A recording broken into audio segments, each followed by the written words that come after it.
kabi-kabila yata. Bakit naman po gano'n na antikristo rito, antikristo sa YouTube, antikristo sa Facebook, antikristo, antikristo, antikristo? Bakit? Gusto niyo po bang ma-meet ang Antichrist? Alam po ba ninyo ang indication kapag nakilala niyo ang Antikristo? It means that you are left behind.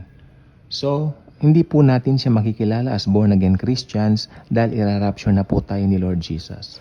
So, ito lang po ang gusto ko. Sabi ng Bible, mag-sharean tayo ng mga confident hope sa bawat isa na meron tayong blessed hope that one day, Jesus will come back.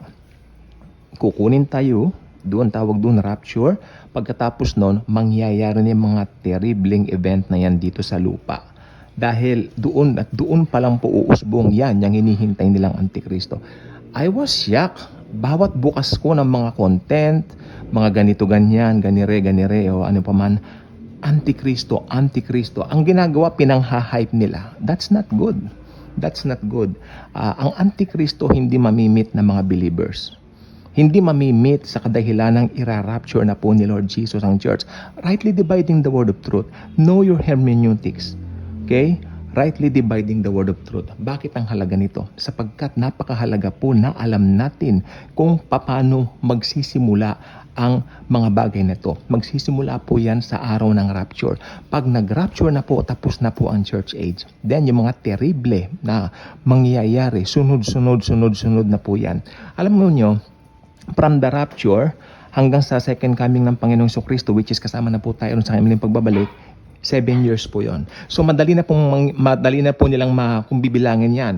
From the rapture, bilang ka ng 7 taon from that second coming na. Pero ang problema, itong rapture kasi, hindi natin alam kung kailan mangyayari. Di ba? So, alam natin na sinabi lang ng Panginoon na wala nakakaalam. So, pag sinabi ni Jesus wala nakakaalam, panghawakan natin ang salita niya. Huwag lang tayong mag-speculate. Nakakahiya sa mga hindi born-again Christians. Dahil pinagtatawanan na po tayo. Hula. I mean, tama na yan. Mag-share po tayo ng good news. Marami pa mga unsaved persons. The fact na hindi pa nagra-rapture, magpasalamat tayo. Kasi pagkat marami pa po tayong pwedeng share ng gospel. Marami po tayong pwedeng pagpahayagan ng salita ng Diyos ng tungkol kay Jesus Christ. Habang wala pa yung rapture na yan. Okay? So, focus on Jesus. Alam nyo, pag born-again Christian ka, you will never meet the Antichrist. We will meet Jesus. Di ba? Kasi siya ang mamimit natin, nare-rapture tayo eh. Then, yung mga maiiwan dito sila, makakamit sa Antichrist. Kaya nakakatakot. Pag na-meet mo ang Antichrist, it means you are left behind. Kaya kung hindi ka pa nakasubscribe sa channel, I invite you to do so. Click the notification bell, share this video, share the wonderful of the grace of the Lord Jesus Christ. Thank you, and Jesus truly loves us all.